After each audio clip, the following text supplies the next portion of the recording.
him. I want to watch the news. Are you making headway at least? This is the news.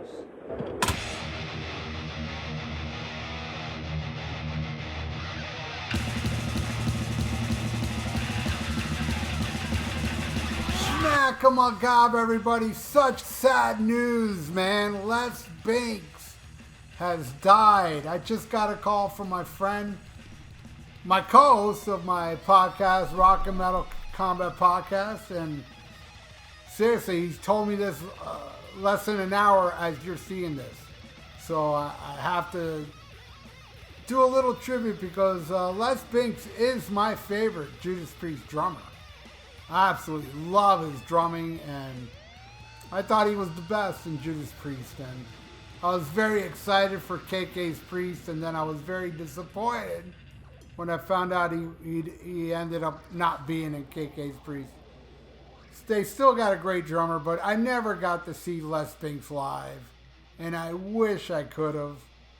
And, you know, reading KK's biography, Les Binks wasn't about the whole rock star thing. He just like playing drums and stuff, but as I understand, he was already out of the band by the time they took pictures of the Unleashed in the East album cover, where you don't see no drummer, like they're all standing in front of the drum set. But my God, Exciter, the drumming on Exciter, the beginning of Exciter on Stained Class. Which, man, I mean, looking back on it now, wow, what a great way to introduce Les Binks with, you know, like a 10-second drum solo, him ripping it up. Like, you know, I know there's Slayer did that with Paul Bostoff, and I know there's a few others. I did a news report about it not too long ago. When a drummer joins the band and then that album starts with, Painkiller. Scott Travis, there you go, there's another one. But anyway, man, I gotta give homage to this guy, man. His drumming was unique. It wasn't it was, seriously, I mean, you think about it, speed metal. You know, what before Exciter was that crazy fast? You know, with the drumming and then the first thing I heard from Judas Priest was Unleashed in the East. It's the perfect album. To me, it's the greatest live album ever. I don't care if Rob Halford's saying it later on. It's the greatest if it's not a live album, then it's the greatest metal album ever. Hands down. But yeah, it is pretty much live, so I put it up there, and it has a lot to do with Les Binks. Of course, KK Glenn are very important as Rob, but man, what's going on? What Les Binks is doing behind the band, leaving it so tight and crazy. You know, nothing against Dave Holland, who came in later, and I understand what they were doing. They dumbed the drums down. It's not that Dave Holland is a bad drummer. They made him play that way. Kind of like in the pocket, not too crazy, not too all over the place like Les Binks was. And really, Scott Travis now, the whole 80s was all Dave Holland, which is a drum down. But I don't hate it. I wasn't into Turbo or Ram It Down or even Painkiller for the most part. But everything up to, from British Steel to Defenders, I love his simple drumming and a little fast there, Free Will Burning. You know, Eat You Alive, Screaming for Vengeance. You know, it's a pretty fast song. Steeler, Rapid Fire. He was great, man. And hey, he passed away as well, man. And so did John Hinch, another drummer. But yeah, this one, I always said it, man. Les Binks was the best Priest drummer. And, you know, even though my favorite Priest album is Sad Wings of Destiny, my favorite era of Priest was the 70s. And he played on 3 of those albums, you know, and Stained Class, probably my second favorite, you know. And Hell Bent for Leather, no, he only played on 2 albums, right? Hell Bent for Leather and Stained Class. That's it. And Unleashed in the East, of course. Now, reading his Wikipedia, he's worked with Eric Burdon of The Animals and the funk band War. I didn't know this. Binks was also a drummer on Deep Purple's bassist Roger Glover's album, The Butterfly Ball and the Grasshopper Feast.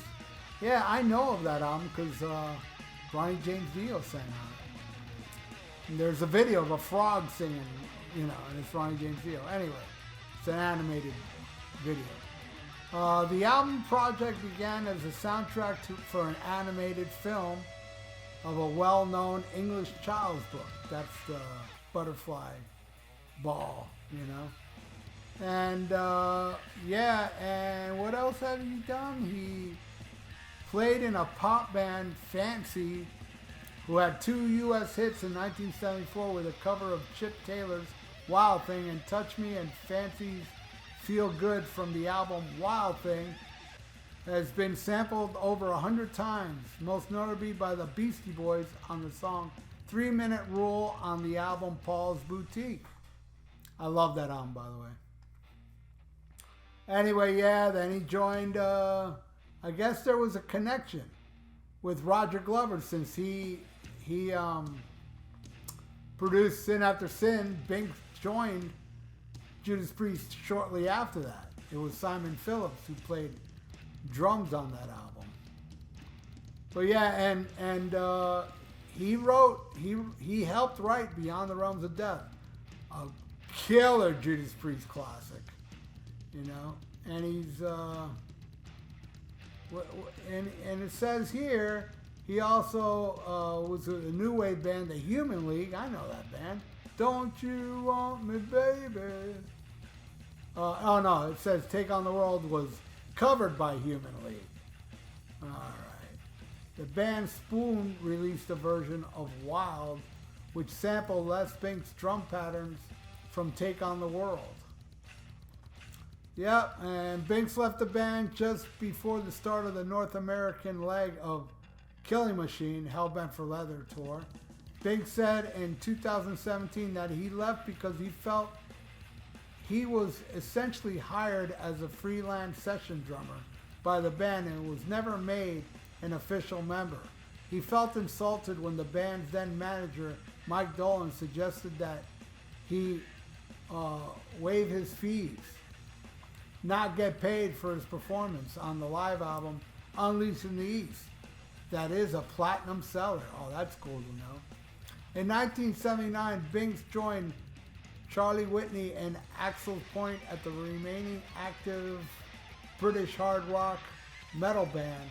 In 1981, he was also a member of Lionheart, which featured Dennis Stratton of Iron Maiden on guitar and Jess Cott from Tigers of Pangtang on vocals, though this was only very brief. Also in 1981, Binks played on the album Finardi by Italian rock singer Eugenio Fendali.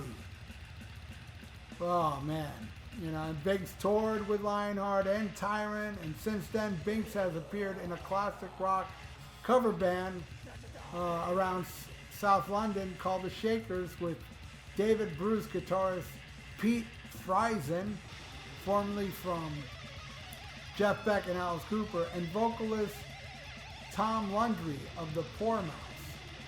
Rounding out the band was bassist Phil Reinhardt, co-host of whatever. This is all his history. You can read yourself, you know. And if you have more information on Les Binks, please leave it in the comments below, because I want to be educated on what he did outside of Priest. He's just this guy, man, that played on some amazing fucking albums. And every time if I was ever asked who's my favorite Priest drummer, I always said Les Binks. And this is a very, very sad occasion. I did check on his Wikipedia page. It says he died today, age 73, but it doesn't give details. And this is fresh off the press, man, so. Rest in peace, Les Binks. He meant a lot to me. What did he mean to you? Leave it in the comments below. And please subscribe to my channel if you haven't. Ring that little notification bell. and like the video. It's good for the YouTube algorithms. And thank you for watching The Only News That Matters. Stay frosty. Listen to some Stained Class and Killing Machine, Hellbent for Leather, and Unleashing the East for Less. And Schmack 'em a gob. Farewell and adieu to you fair Spanish ladies. Farewell and adieu, you ladies of Spain. For we've received orders for to sail back to Boston. And so never more shall we see you again.